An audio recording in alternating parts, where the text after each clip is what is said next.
A few people have been saying, hey, what's the deal with this farm? And why are you not in Sydney anymore?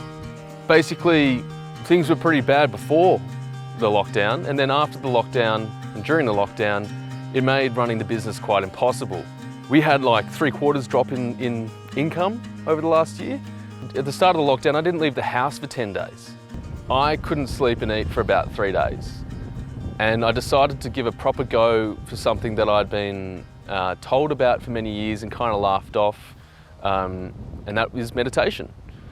Rather than mope around my apartment for months on end, which I did a little bit of,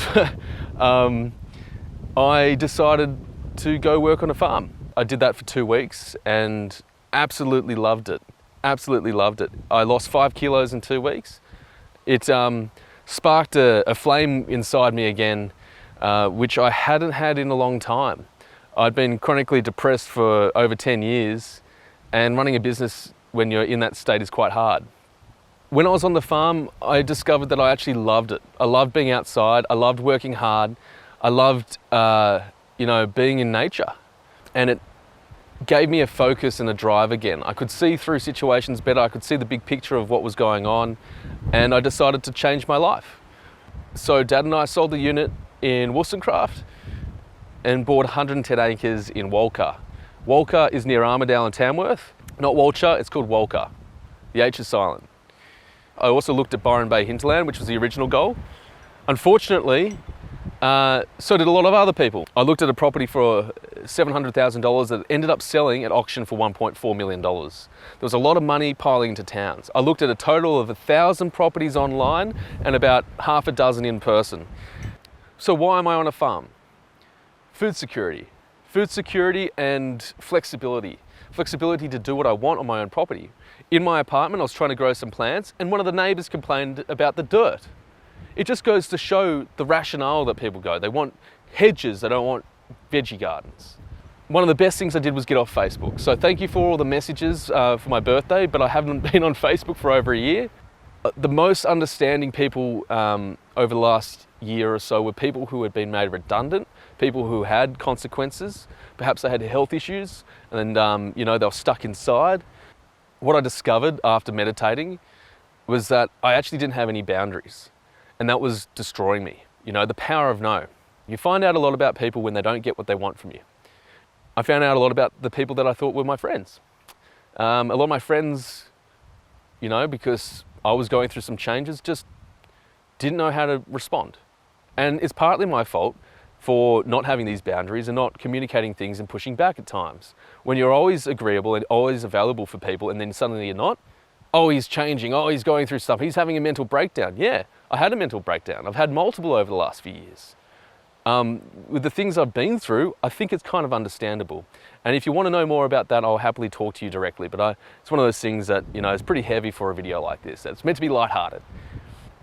I was in a deep depression for a decade, over a decade really. I didn't know I was depressed. I just thought everyone felt that way. And meditation pulled me out of it. I love being outside. I love being amongst nature. I love working hard. You see tangible results when you work.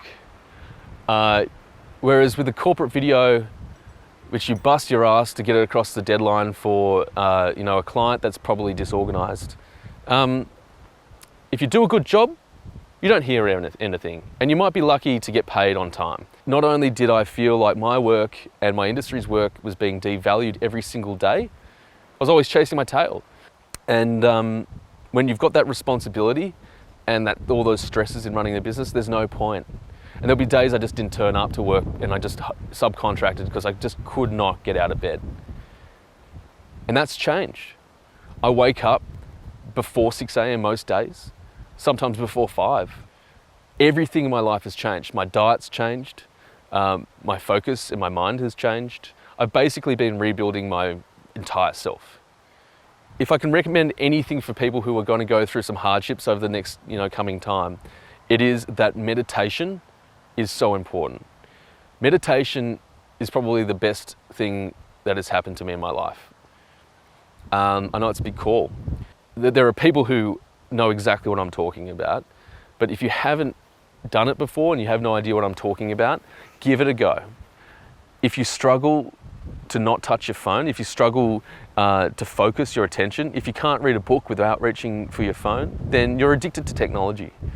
So getting off social media, have purposeful things. Like you might be careful about what you put in your body, you should also be careful about what you put into your mind. Live your life not based on other people's expectations of your life. Make sure you've got healthy boundaries. Make sure if you don't want to do something, politely decline. Look after yourselves. Make sure you don't get stressed out and overwhelmed by work. Make sure that other people aren't impacting your lives too much. What aren't you happy about? What's in your control and what's out of your control? A lot of people aren't used to being alone in their thoughts. And one of the things I do is I'm often alone in my thoughts. And when you're alone in your thoughts, you start to realize who you are. You start to realize how you fit into the world. It's a great time to have self-reflection, and most people don't do it. They don't want to be alone in their thoughts. They go out, open their phone and scroll. A lot of people project stuff. A lot of people were ripping into me over the last year when I wasn't really inviting being criticized. I was in quite a vulnerable state and I cut off a lot of friends as a result. They're not my boss and they're not in control of my life and they can't micromanage my life. I'm not Netflix, I'm not on demand. I wish I realized a lot of this earlier. I wish I had changed a lot of things years ago, but I probably wouldn't have gotten to this point without a lot of that pain. I needed the business to fall apart. I needed to be in lockdown, essentially in prison, so that I could look inward. And when you look at yourself in the mirror long enough, you start to see through yourself. And I recommend that people start doing more of that. Start loving more, stop hating as much. The world would be a better place if people changed themselves more often, but people seem to project and expect everyone else to do it by themselves. My goal up here is to be self-sustainable, to adapt to country living, and eventually have a return on investment in the farm. I so far only have 7 chickens, 3 of them are laying at the moment, the other 4 are taking their time. I've planted over 3,000 cloves of garlic. I tried to plant some other vegetables, but the mice ate up the seeds. But next will be hopefully some cattle and a greenhouse, because it's getting quite frosty up here and I'm hoping to grow a lot through the winter. Love you all, take care, I'll speak soon.